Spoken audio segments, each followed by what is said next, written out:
Well, maybe I'll just kick off saying that there's many strands that we're sort of hoping to explore today, but we're sort of just needing to settle into it. So just give us a couple of minutes to ask some really basic questions, and hopefully you'll get to learn a bit more about Beau Geste in the process. So our sort of section is called Doing, Discovering, Disseminating, and I hope we'll kind of be able to think about the ways that those three things kind of knit together in the context of Beau Geste. Yeah? Okay, so let's start off with an easy one. What was Beau Geste Press, David? What was Beau Geste Press? Beau Geste Press was... Might have to... What? Might have to hold it up. Do I have to hold it up? Right, okay, yeah. It came together by chance, really. Felipe and Marta lived in London. They wanted to bring their children up in the country, get out of London.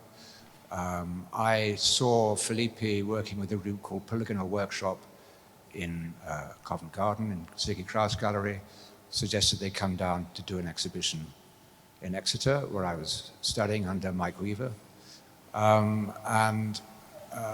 They came down and looked around and found this wonderful farmhouse called Langford Court. And they started this community, and I joined them a little bit later because I didn't have a place to live. So I was a homeless person, if you like. Very fashionable now to be homeless. And there was other people involved as well. Some Chris Welch, who was a cartoonist, and his lady, Madeline, who is no longer with us. And eventually a letterpress guy came called Terry Wright and his wife Pat. And someone called Takako Saito, who is a Japanese artist. And she lived with us for a couple of years as well. So it was a community. We never called ourselves a commune. It was a community, and it was very much based around the studio upstairs and the kitchen downstairs. So there was a lot of activity in both those places. And the name Beau Geste, you can guess, it's about Gestetner, right? Because Felipe bought this Gestetner machine. So that was Beau Geste, the first Gestetner. We had two Gestetners eventually.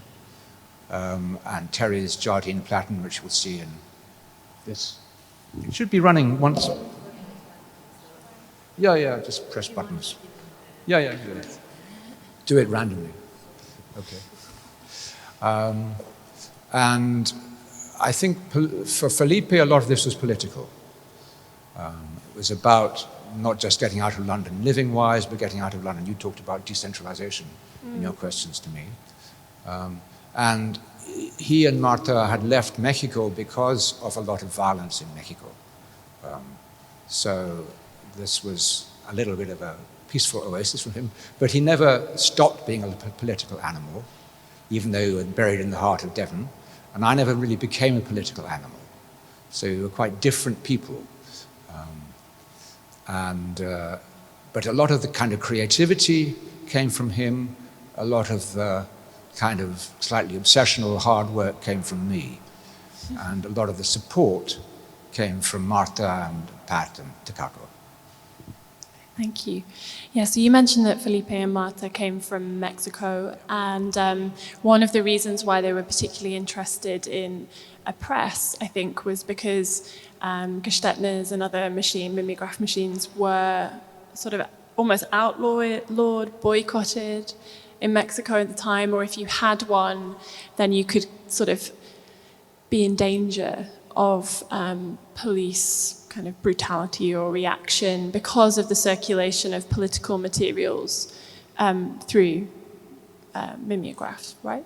I would guess so. That I don't know too much about the history. Mm-hmm. I know they always talked about El Corno Empluado, this magazine by, do you remember who was that? Mm-mm. There were some people who ran a magazine, and Felipe was quite involved with that. Right.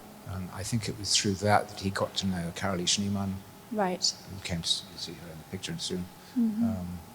So there was certainly very much history from Mexico, which I didn't know much about.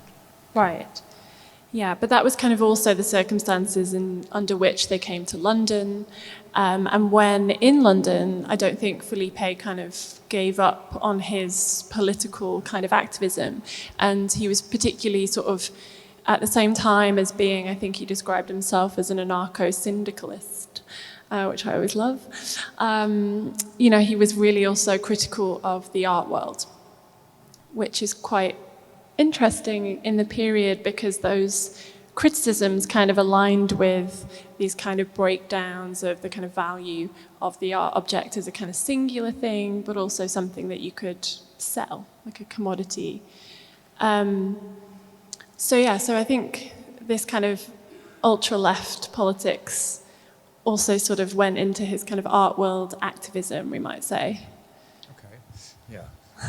So you're talking more from Felipe's point of view. Yeah. From my point of view, I'd been asked down to Exeter to do some postgraduate work on Fluxus, which was a movement of performance art, really, I guess, and anti-art, and little objects that were multiples that were produced so that they weren't kind of individual art objects but could be reproduced. And that was a kind of inspiration for me. So for me, a lot of this was making little things that were multiples, not kind of unique works of art. And of course, the Mimeo machine was fantastic for that. Mm-hmm. But you could also use rubber stamps. So rubber stamps are really, we will find out later in the performance how to use rubber stamps. It's good fun. Okay, except they're not rubber, they'll be vegetables. Oh my gosh.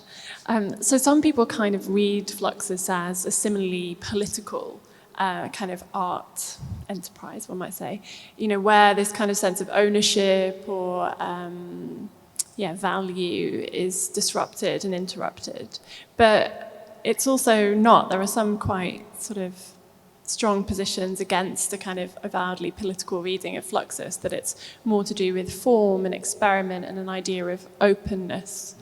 Is that where you were coming from in why you were interested in Fluxus? Or? I suppose so. I went to, when I did fine art at Cambridge, I come from a very boring, ordinary background. I launched out, and we were supposed to write a dissertation as part of our degree on something pre-war, pre-Second World War. So I decided to do something post-World War, post-Second World War. So I wrote my dissertation on kinetic art. So it's again a kind of dematerialization of the object, if you like.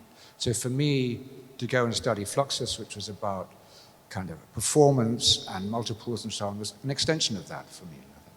Okay, sorry, talking about me. No, that's interesting.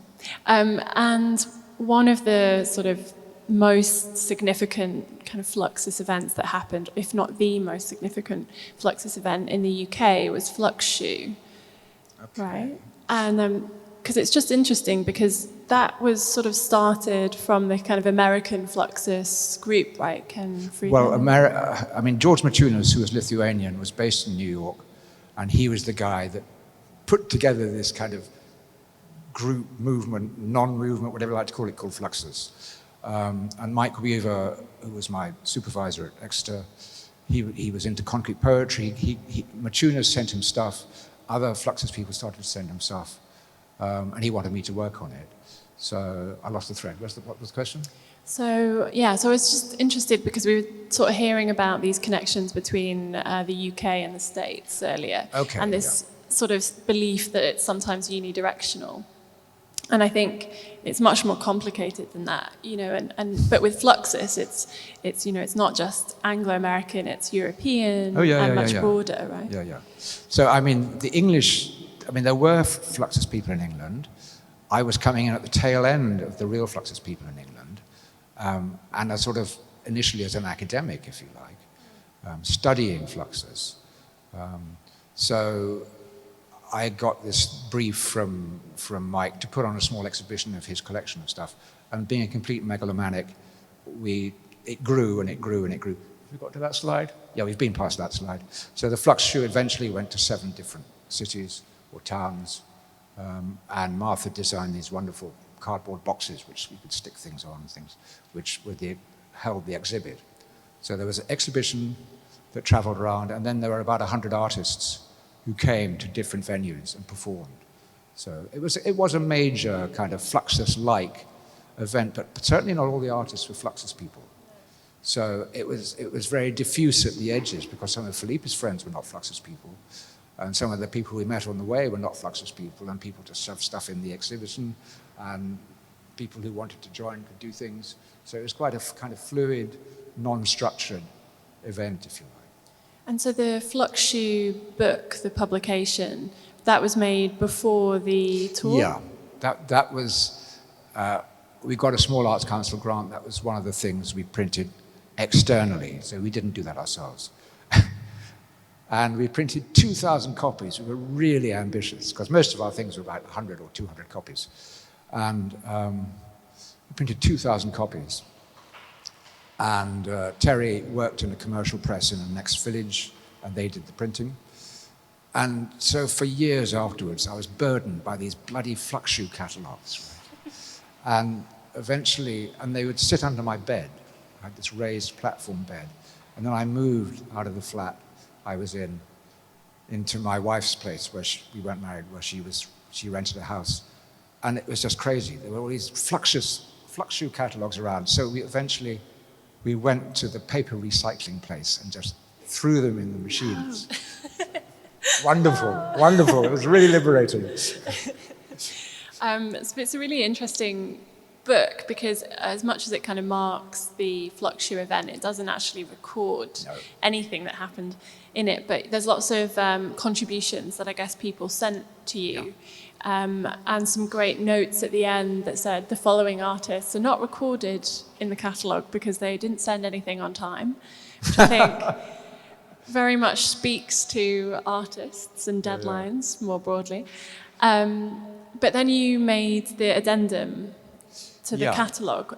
Was that after or during the tour? So what would happen is we'd go to a venue, so we'd spend 2 weeks in Falmouth or 2 weeks in Croydon or 1 week or whatever it was. And events would get documented. So people would do performances, people would take photographs, people might do some rubber stamping or create works, and we'd just put the stuff together in these cardboard folders. Print stuff, unfortunately, offset, not Mimeo, and produce a kind of addendum for each venue. Yeah. So it was interesting. Yeah, because the sense of like accumulation feels quite important to Fluxus, well, I'm afraid right? I'm a real collector. Yeah.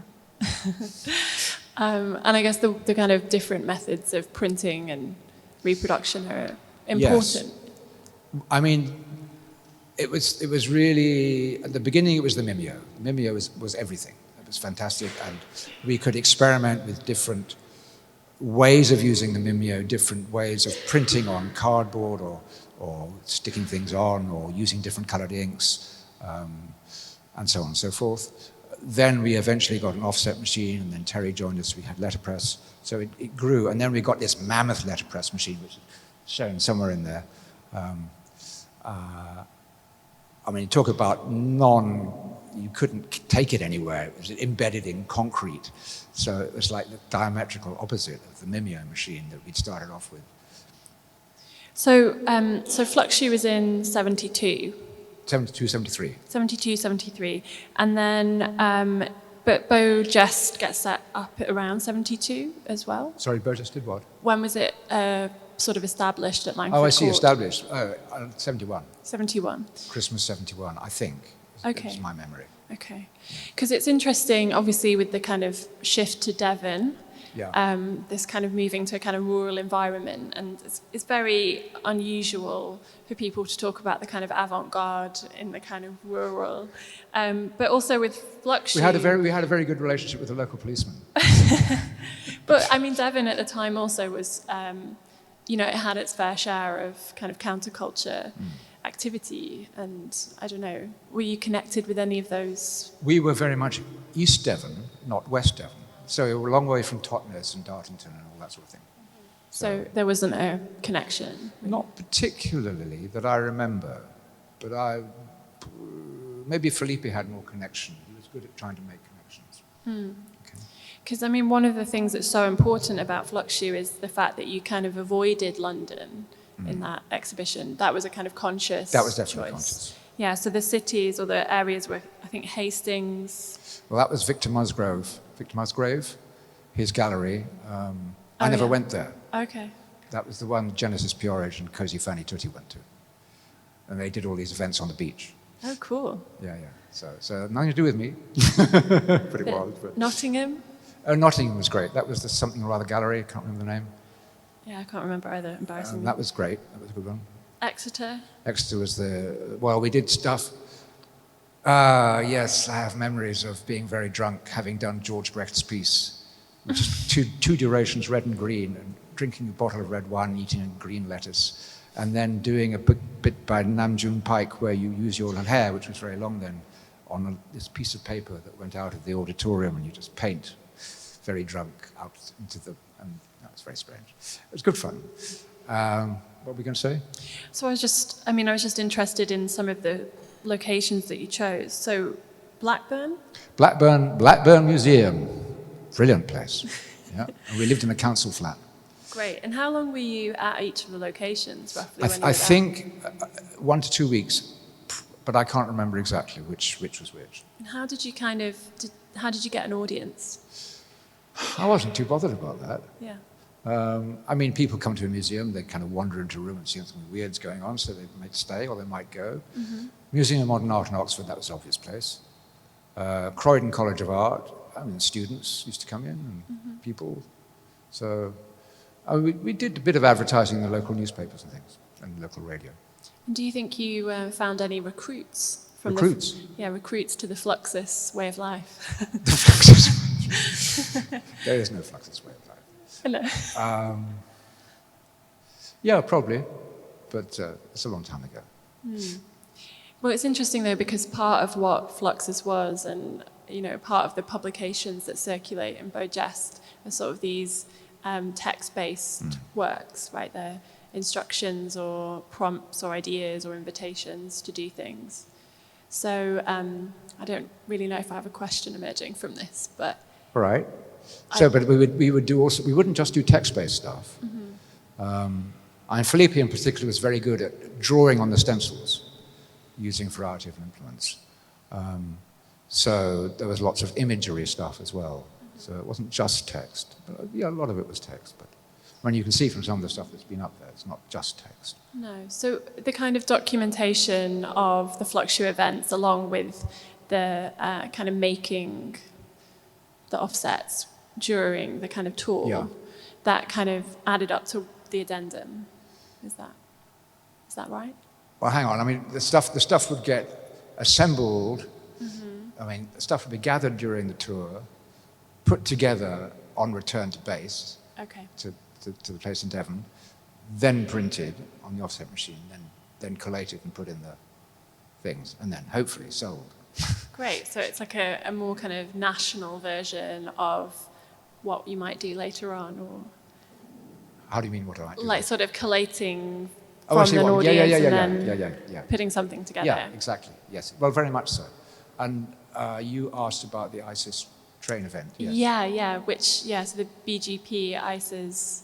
It's got an enormously long title. I think I have it written down, actually. The Thomas Alva Edison centenary issue commemorating the ISIS 72 brain drain music train. Does anyone remember the ISIS festival in 1972?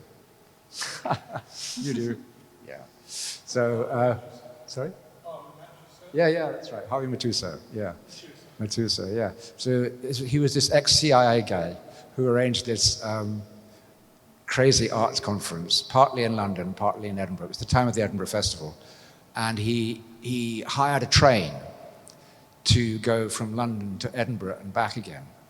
And there were various performance artists on the train, people doing things like Carolee Schneemann, roller skating up and down the train naked. And we asked people to, as we're going to ask you later, to put together, kind of draw or write or do something. And then I think we might have had a scanner in the vicarage in Edinburgh, and we had a Mimeo machine, which we took up on the train. And we put everybody's contributions through the Mimeo machine, printed them, put them back in these pre-printed envelopes, and sold them back to the people on the train. It's all about profit. No, it's not all about profit. It was good fun. But I didn't see much of it because I was so nervous. I had a terrible stomach upset in the vicarage and slept most of the time, I think. But anyway, carry on. Yeah, I mean, it's an interesting event, I guess, because it sort of, to me at least, symbolizes this kind of breakdown of the kind of London centre, and the way that the train is kind of travelling, and there's no kind of fixed location. It speaks to something about the way that the publications that you were making, or the ambitions that Felipe and maybe you also had, was kind of about this kind of untetheredness from particular places. Yeah, I like that word, untethered. Yes. Yeah, and part of my personal thing was, I think it was 1971, before the Flux show, I kind of did a mini tour of Europe to get stuff from artists, which, I mean, I can't remember how long I was away for months, and just gathering materials and kind of struggling back with 2-meter wooden slide rules from Fostel and all sorts of crazy art. So that was good fun. Anyway, carry on. So, I mean, in some senses, it does feel like this DIY kind of gathering of artists' works and poetry and these kind of desires to connect with people in different places does kind of run counter to what institutions like Tate were doing at the time, or other kind of mainstream art institutions that were maybe even just totally unaware of all of this stuff happening. Like, did it feel like a responsibility to kind of do any of this work? I wasn't concerned about any responsibility at that point. No. But you've brought up the whole thing about how we worked with people. I mean, it was a large farmhouse. We just rented half of it, and the farmer had the other half. And artists would come down to Devon and stay with us and produce with us the books they wanted to produce. So, and some people just wanted us to print their stuff for them, but others would collaborate, so that it was very much a workshop atmosphere of working together, and it was a very fruitful period, I think. Well, I know Alice Motar sort of described it almost like a kind of precursor to the artist residency, which I think is really interesting. But I noticed that in some of the kind of posters or call-outs for Beau Geste, there's a line that sort of invites people to a community to kind of live and work together. And also a sense of trying to get away from, I think Felipe says something like, the submit your publication and wait and see if it gets accepted school of publishing. The kind of bad feeling that you have on being judged whether your work is publishable or not. And that kind of openness feels important. How did you make a sort of decision about who came to Devon? Oh, that was tricky, because obviously we had some people who we didn't get on with, who kind of stayed for months and were not terribly welcome. I mean, that happens. Yeah, name no names. But some people were great. I think it was I'll talk about Alessandro's idea about the trusted network. I think part of that was involved. I mean, it was people we had our eye on, if you like, or were just friends. And then through my kind of megalomaniac stuff about the Flux show, I just got to know so many different communities, like the Icelandic artists in Amsterdam, or Hungarian artists, or Czech artists, or whatever. A lot of them didn't come, but there was a kind of international collaboration as well. Sorry, did that answer the question? Yeah, I think so. Okay. And because you had Carolee, Schneemann, and Anthony Mccall. Yeah. They were the first. I think they were pretty much the first. Yeah. Because didn't they get married? I believe so. In Devon. Well, I believe so. So magical things happened at Yes. Yes. And Carolee Schneemann made her book Parts of a Body House there, right? And that's quite an interesting publication. It's pretty intricate and multimedia, if you like. Yeah. I mean, was that difficult? Was she kind of putting that together based on, I sort of was always wondering what extent she sort of came to Beau Geste with a kind of plan, and to what extent That's an interesting one. I think a lot of the time, I mean, Felipe was a strong character, and Carolee is an extremely strong character, and I think they work together in a kind of, they work together very well to produce this thing. So she came with a lot. She came with, if I remember, a lot of loose leaf stuff, and he helped her to kind of formulate it a bit. I don't think he imposed too much his own view. Oh, she wouldn't let him anyway, being Carolee. But people would vary. I mean, you mentioned Cecilia Vicuña, or Cecilia Vicuña, and her guy, Claudio Bertoni. He did a book with us, and he came, it was very precise, very crisp, and I think we just contributed kind of the design of the cover or something very simple. Yeah. Because Vicuña's book, Sabor a mí, was censored, right, in Chile. She couldn't publish it because of the kind of changing political environment in the early 70s, and then she was kind of stuck in the UK after 73, after the 11th of September.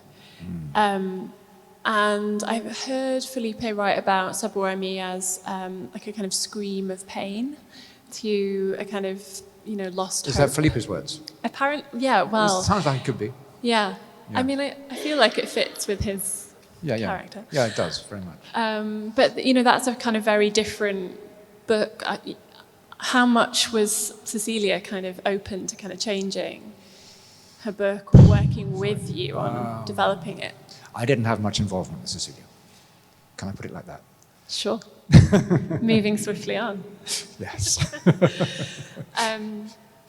Yeah, because it's interesting to think how much of the press kind of opened up artist practices, or if they were already kind of coming with a formalized idea.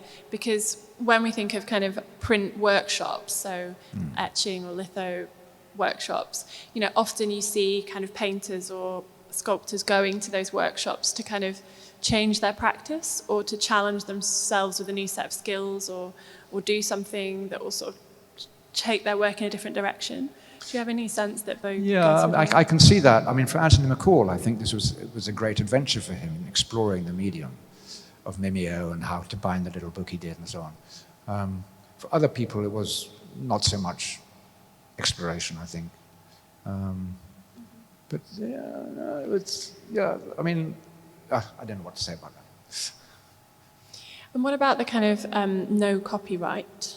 Yeah, you like idea? That, didn't you? I do like that idea because it seems very hopeful and utopian. Right. Well, I think it was important for me with the series of magazines called Schmuck, the kind of no copyright idea. I don't know actually if it originated with Felipe. It might have originated with Felipe because of his political thing, and I just thought, that's nice. Let's put that on. But I mean, you could read all sorts of stuff into that. Yeah, because of course we were selling the things, but so we were selling the things, but then I ran out of something to carry on. But did you read into it, the no copyright thing, or were you just kind of unfazed? What was the... Was I unfazed? Do you think, I mean, you weren't indifferent to the idea of no copyright? I liked it, yeah. Because it fit with the kind of sense of fluxus as I think so. Sort of passing of material on and on? Having said that, Maciunas was a very possessive man. Mm-hmm. Yeah, that's often the kind of double-edged sword, isn't it? Yeah, exactly. Fluxus. Oh my God, the question that I just had has gone out of my mind entirely. I'm glad it doesn't just I was going to ask how economically viable here we come to the crux of it all. How did you make it work? It only worked because, I mean, this sounds really corny and very unpolitically correct, because we had rich daddies. Yeah, I mean, we didn't have rich daddies. Felipe's father could have his arm twisted and contribute money occasionally. Mm-hmm. I had a little bit of money from my grandmother, which ran out during the time I was there. So we were very, very lucky. It was a lucky period for us that we didn't have to make oodles of money. But then as things got on and we realized actually we're just having fun, we've really got to make some money, then it became more formal. You know, we had a room with shelves for the books that were going to go out and packing area and all this sort of thing. So it became much more formalized towards the end. Yeah, I mean, it's interesting because other places in London that were sort of experimental, like Siggy Kraus Gallery and Gallery House, also could only really operate because of the sort of economic backing of family and Yeah. kind of independent wealth. So it is sort of interesting that one needed to find that space and still kind of buy that space, because Yeah. there's a temptation to think of this period as one in which you can take a space or squat a space, or kind of, halcyon days of Well, I think we London. needed less as well. I mean, we lived pretty basically in a way. But I mean, there are lots of contradictions in there about money and about freedom and not freedom, and being politically whatever you like and not being at all. Yeah. Because, I mean, I guess that also the economics of printing is also a question that I have, because with Fluxus and other kind of art practices that are described as dematerialized at the time, like often you still have to pay for paper and ink, and renting the technology if you don't own it, and then sending it, right? And postage must have been quite expensive. We had wouldn't call them subscribers, but there were people a short list of people who were interested in our stuff, who would buy stuff. So that would help us to continue. Okay. Again, towards the end, like catastrophic end, we did get a grant from the Arts Council. I got a grant for printing some of the schmucks, I think. And there was some money from the Arts Council and from the local Arts Councils for the Flux show as well. So that made all that possible. Yeah. But there was an awful lot of hard work went in too.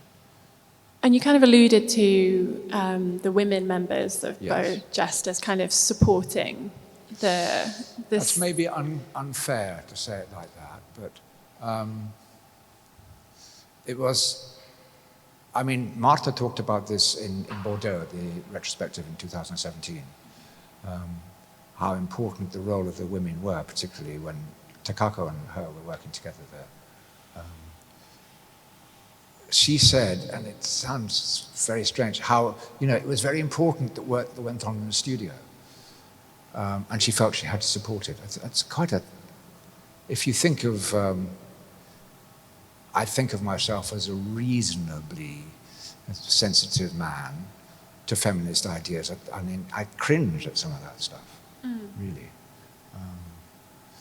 And yet, well, anyway, I won't go on too much about that. Well, it is interesting, though, and it does speak to some of the kind of realities of what it is to live and work communally, and also the kind of disparities that might exist between members of a group, and that we shouldn't really forget that when we're talking about group work or looking back on days of living in a lovely farm in Devon. It wasn't an idyll. No, It exactly. wasn't an Yeah.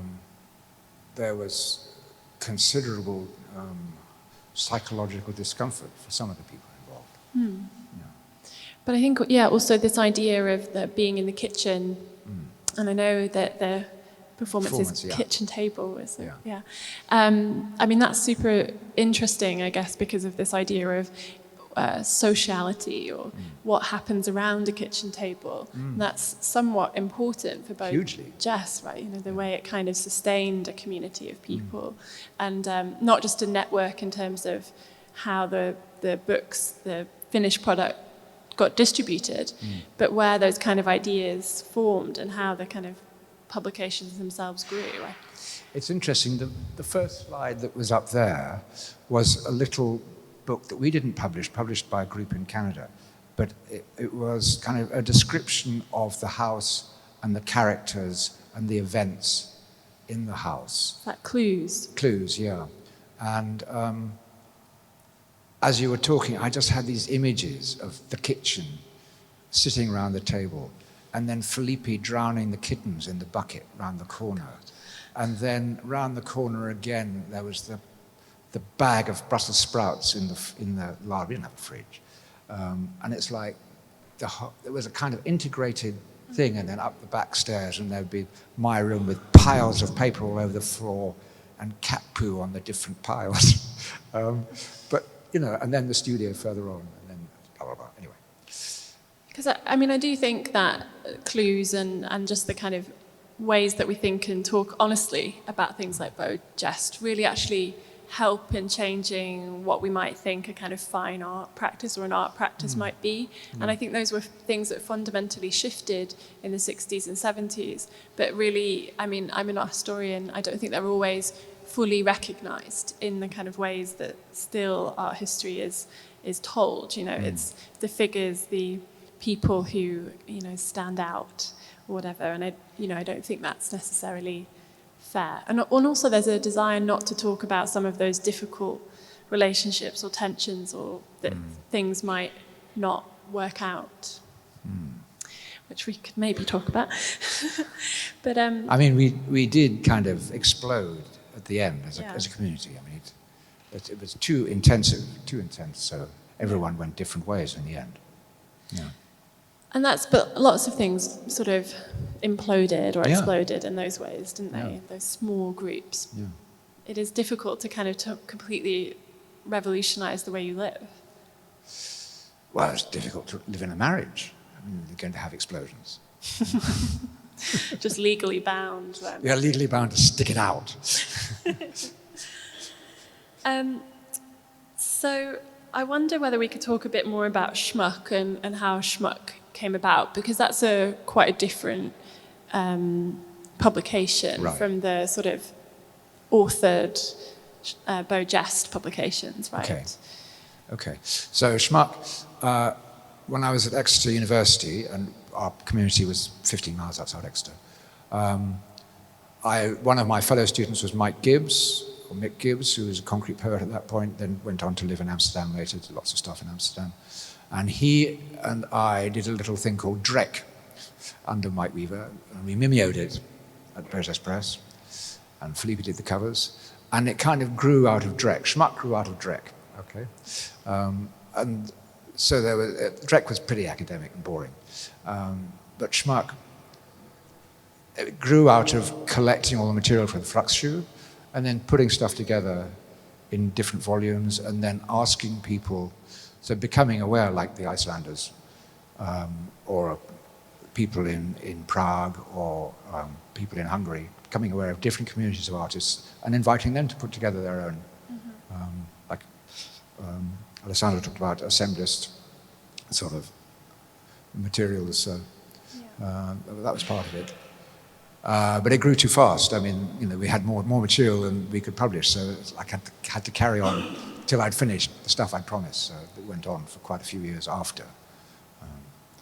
So it's kind of like a touring publication. Sorry, what? Like a touring publication in a way. Well, if you like, tour in different countries, yeah. And so like the Hungarian Schmuck, for instance, was that sort of made in Hungary? The contributions were made in Hungary, sent to us, and we printed them. Okay. That was fairly straightforward in terms of that. I think the Aktuál Schmuck, the Czech Schmuck, was a bit more demanding, kind of technically, but we printed it, under direction as well. And was there any sense of, you know, feeling especially kind of, I don't know, righteous in getting behind the Iron Curtain or anything like that? No, not particularly. I want there to be. Well, I'm sorry. I'm sorry. So how did you kind of come across these the kind of Japanese artists, and you talked about that Icelandic artist being in Amsterdam, is that right? Yeah. Because I went to see a collector in Amsterdam, and he dumped me on them one night when he wanted to get rid of me from Delft. No, he was in Delft, so Ted Delstra. He said, I know some Icelandic people, you can stay with them. And so that's how I got to know them. And then I got them to put together their Icelandic Schmuck, and we printed it. Cool. Good enough? Yeah. But I'm just wondering, like, the extent to which these groups of artists were kind of happy to be identified as the Hungarian Schmuck, or like the Icelandic. Well, I'm sure they were very happy to be published. Yeah. So that was all right by them, I'm sure. Yeah. But there was a kind of investment in sort of understanding themselves as being part of something locatable to a particular place, or... That I don't know. Yeah. It's kind of interesting for a kind of geopolitical... Yeah. I mean, I think geopolitically it was an interesting time because of mail art. Mm-hmm. Okay. So there was a lot of interchange, which got through the Iron Curtain or over the Iron Curtain or whatever. Right. So... And with like Richard DeMarco Gallery is one of the kind of sites where you have a lot of kind of across the iron curtain exchange. We were going to do the Fluxure at his gallery, but it didn't work out. I can't remember why. So I never went there. I mean, he was supportive, but... But for him, I think it was more, he was interested specifically in talking about artists as Czech artists and, you know, kind of engineering those kinds of exchanges. But that wasn't the case for... I don't know about his attitude. And, again, I'd say I wasn't enough of a political animal to make kind of, oh yeah, we've got to do iron curtain countries. I didn't do a Polish one, for instance, which would have been interesting. And so... also, I was interested, I was reading Me Ben I Sign recently, which is the book by Ben Vautier that you translated, is that right? Did you translate it from French? He probably did it in English. It says that you translated it on the colophon. Oh, well, I don't know. Okay, go on. But that's an interesting book for this moment. So Ben Vautier, the book is kind of like a series of, how would you describe them? Like statements. Okay, I don't remember. I remember I've seen the cover, but I can't remember it. So it's a series of statements, almost like conceptual artworks, and they're separated into kind of dates and times. But they're all about, or most of them are about him signing things, literally signing a cloud or a watermelon or the universe. And it's this idea of the artist kind of claiming things as an artwork. Total ego. Yeah, he comes across as an egomaniac in this book, where he sort of talks about himself as God, because if he signs the universe, then he's the creator of the universe. I was just sort of interested in this kind of high artistic performance, you know, in text versus the kind of communal logic of Beau, Geste, and the kind of sharing. But he was a very nice guy, Ben Vautier, so you know, he fitted. He was all right. Yeah, but it's an interesting paradox, yes, for him. Yes, and some people couldn't stand him. No, I mean, I was wondering actually about that. Yeah. But then I wouldn't know too much about that. Okay, very discreet. Yeah, and Japanese schmuck. Yeah, that came out probably because of contacts through the Fluxure, like Miyako Shiomi and Takako, of course, and Io, who came over for the Fluxure in Oxford.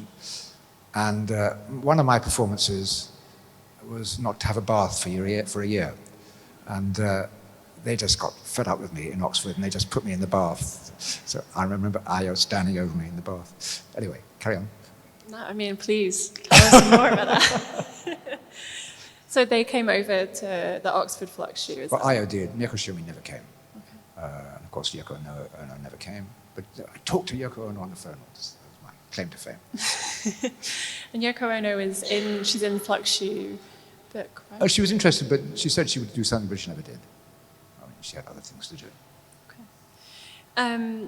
So one of my kind of last questions, if you remember, was really about the kind of legacy of Beau Geste. And I mean, you said that you went and shredded those Fluxures, sadly. But even though the archive is at Tate and there are sort of traces of Beau Geste in different kind of collections and archives, and I don't think it's fair to say that it's precarious materially. No. But nonetheless, it is something that kind of exists on the peripheries of art histories and of the kind of it's at the intersection of other kinds of histories too, I think. I mean, how do you feel about the kind of legacy of the group and of the press? Okay, it's quite interesting, this, because until Alice decided to do this retrospective in 2017, I kind of left it all behind. And then she invited 4 of us, Terry and Marta and Felipe and me, to go to Bordeaux for the retrospective. And it kind of regenerated it in my mind a bit. So, and then I got Zoe, wherever Zoe is, somewhere, can't see her.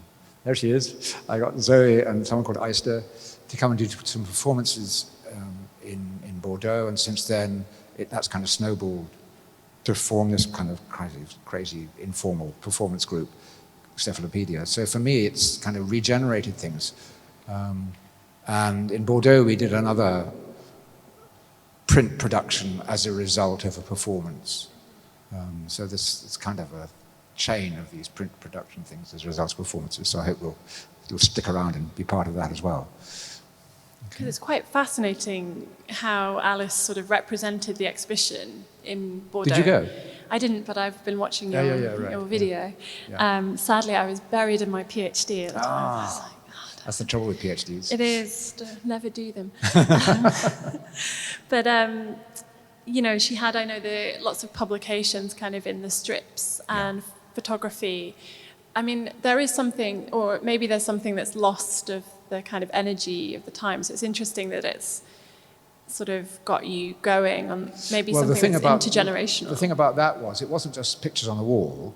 There was a workshop space where a lot of printing things were going on, just as here there's been a group doing Mimeo stuff at the same time as this conference. Yeah. So that brought it alive very much. Yeah. Well, it's great. I mean, hopefully we can keep Beau Geste alive for all its... Yeah, but don't keep it alive just for the sake of keeping it alive. Well, I mean, it's interesting for all of its strengths and weaknesses. And I think, you know, talking about some of those weaknesses or problems of some of these groups in the 60s and 70s is a worthwhile project too, you know, even if it's difficult. Yes, maybe. But I don't know that I'd have the authority to talk about that unilaterally. No, I mean, of course, but that's something I think that can happen once people start writing histories, you know, as well. It's difficult if it's your own perspective or memories which are biased. Right? But there's archives, and Felipe's got an enormous archive in Stanford University, and, you know, people can root around and find all sorts of stuff. Well, I think that's the end of my questions for David, but I think we have some time to have some questions from everyone else. So, yeah, I'm happy to take any questions if anyone has them. Give you a minute. Enough, they cry. Just... I have a lot of questions. You can.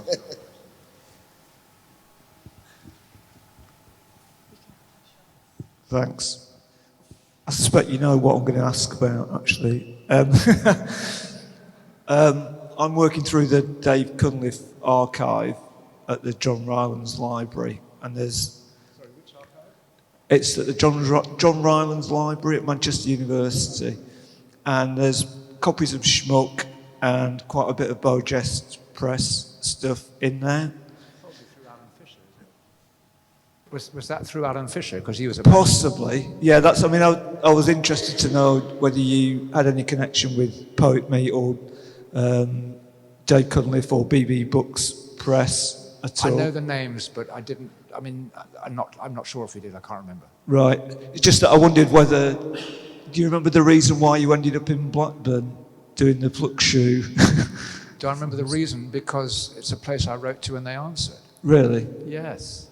Because I got an email back from Blackburn Museum about a week ago because I asked about the Pluck Shoe performance there, and they've got no record of it whatsoever. That's great. That's great. I like that. I also tried to find a record of it at Blackburn and I couldn't. And I was actually wondering if it actually took place for a while. No, I mean, they should have a record of renting out the council flat. Right. To presumably rent it out to the museum, and then Cozy and Genesis and me and Takako lived in the flat, and probably David Thompson and other people, I can't remember. Because there was a slide that popped up before of the Blackburn performance, so is that available somewhere? What's available? The slide, if you want the slide, but I mean, it's probably, the stuff's probably in the Tate. Right. Thanks. Okay. I mean, actually just expanding from that, I mean, one of the things we didn't really cover is the relationship of the press to both art and poetry. And, you know, Alan Fisher was an artist at the time as well as a poet, but, I mean, do you see Beau Geste as kind of in the vein of poetry publications? And for me, and I think probably for Felipe, it was quite separate from the kind of small press poetry scene at the time. But there were people, I mean, Terry printed a book, a poetry book by Woody Hout. I don't know who Woody Hout is, but it was a letterpress book. He wanted a letterpress book to do. And then we did things by Opal L. Nations, and Alan Fisher and so on. But I never thought of them as kind of poetry, really. It was a kind of transgender crossover thing rather than just art or poetry. I guess the same with Coombe, right? You know, art, music, and such. Questions? I think.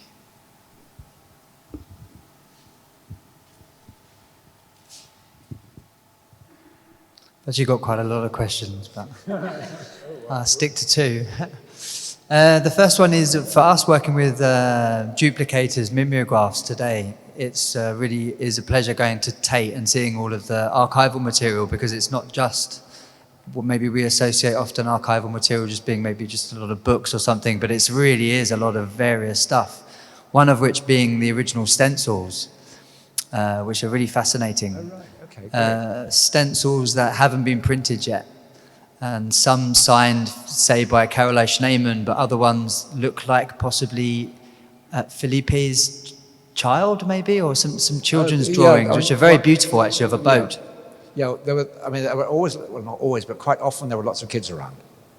And Felipe would get them involved in making little books. So that was great fun. That was good, yeah. So there was definitely kid stuff around a lot.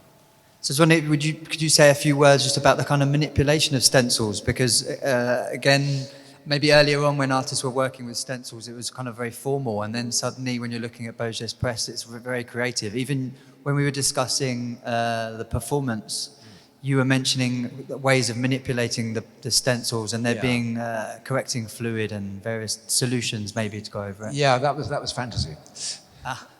Sorry. Felipe was the really creative one with the stencils. I would bang away on a typewriter. Okay. So it's a shame he's not here. Yeah. And then the second question is about networks. So how did the mimeograph contribute to networks? Because obviously Beau Geste Press networks to artist networks. Yeah, there's some core flu. Yeah.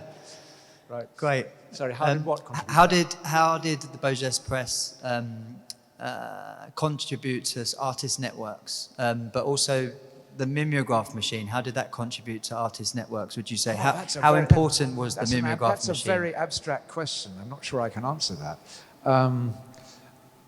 I mean, sending stuff around, obviously you're networking, but I mean, we had a telephone until the rabbit ate the wire, you know. So but there were other ways of communicating. I meant sort of say with Schmuck, it was a way of communicating with a lot of artists, and artists contributing artwork as well as just communicating verbally, say on being creatively communicating through then say Schmuck or the various other publications and things that were produced by. I guess I understand what you're saying. Sorry, my brain is kind of beginning to seize up. Mine seized up ages I know it did. And I don't know if Amy would be able to say a few words. I mean, yeah, I think Mimeo definitely is materially important, but I think it's also important as an idea. And like one of the sort of interesting things about the 70s in the UK, for instance, is this real opening up to the idea of a kind of like socialist art. And I don't mean like a kind of realist art, I mean an art that circulates through the principles of, sometimes people call it democratic if they're liberal, and sometimes they think of it as sort of socialist if they're not liberal. And I think, you know, you see lots of things like the art of the multiple is an important kind of idea, the artist book. There's exhibitions of artist books that are critiqued because the books are chained down. There's lots of kind of thought about copying and how copying can kind of loosen up the creative material and the creative process from the kind of autonomy of the artist or the kind of preciousness of artworks in this period that I think is super important and is somewhat enabled by Mimeo as a process and an idea. And then for networks of artists, yeah, definitely it's a way for people to learn about each other's art as much as it is for it to kind of be, you know, kind of like the more formalized distribution circuits of mail art, for instance. Like so a lot of the research that I've done is about kind of women artists and feminism, and that idea of being able to reproduce your artwork and circulate it internationally was hugely liberating. And particularly the sense that then there was not an original piece. You know, it was just going to circulate in these different ways, and you see a lot of artists kind of reworking bits and pieces of their practice into, so like I call it like iterative. So rather than thinking, oh, I've made this postcard novel, and it exists in the form of a postcard novel that might be in an edition of 100, you might instead think of it as a postcard novel and single postcards that you reproduce in an art magazine, in a kind of industry magazine, put it in a newspaper. You know, you can kind of imagine all of these different things that come from one kind of image or combination of things. Does that make sense? Yeah, no, very much so. I don't know if we have any other questions. I was wondering actually if Jim Pennington wouldn't mind, without putting you on the spot, saying a couple of words of what it was like to visit the Beau Geste press. I don't know how happy you are me putting you on the spot, but I thought it was quite interesting to look at it from that point of view. I don't actually remember very much of it. I do remember a kitchen. No, honestly, David, can you remember me coming down? No, you see. I do remember, though, an atmosphere of activity, studied activity. There were people weren't around there doing nothing, and yet I can't remember seeing anybody do anything. The magazines, the schmucks, there were a couple of schmucks around, me one of them, and it was exciting going down there in a way, because you suddenly felt that there was a group there doing stuff. And the stuff that was appearing, like Schmuck and the little booklets, felt important. I mean, the stuff me and Alan were doing, I felt that was important as well. Over the years, you forget how much fun it was to do it, actually. It was fun, wasn't it? It was huge fun. It Yeah. was huge fun. Yeah. And in terms of the importance, I think it's things like this, like Alice shedding light on Beau Geste, or this conference shedding light on. It's like the importance is created by these things. I mean, Exactly. It's not really important. Is it? Come on. Well, it's not important, but I think someone needs to be able to communicate that every now and then it is possible to do something that makes you feel good. Yeah, that's... Well, I had a lot of questions, but Oscar took all my time. So, now, so I'll have to ask just a few that are very concrete and short to answer. One is if you know what happened to the farm in Devon. The other one, do you want to answer that one? This thing? What happened to the What farm? happened to the farm? Oh, unfortunately, it's become a bijou hotel. Okay, I got my answer. And then the other one is if you remember what the setup was, like did you have 1, 2 mimeographs, or did you have a Geste fax? Sorry, I didn't hear. Oh, how many mimeos? You only had 2. Okay, One electric, one hand. great. Okay. And Oh, Humphrey. Well, we had 2 letterpresses, but Humphrey hardly got used because it was not long after he came that the thing collapsed. okay, and the last one, you said that only exceptionally you printed something that was 2,000 pages. Otherwise, you would print usually more like 100 and 200. 100, 200, I copies. think. Copies. You'd have to look in the Tate. I can't Okay. remember the numbers. Okay, so like the schmuck, like do you remember how many copies you produced? It would vary between maybe 100 and maybe towards the end 500. That might be an Okay. exaggeration. I'm not sure. Okay. Sorry? Some are 300. That makes sense. Yeah. Thanks. Thank you. Yeah, well, thank you so much, David. And I think the idea that, you know, it's important because it's nice or good to know that you have or people in the past have done meaningful things that they enjoyed doing is good enough to make it important, you know. Right, well, thank you so much, and should we give you a round of applause?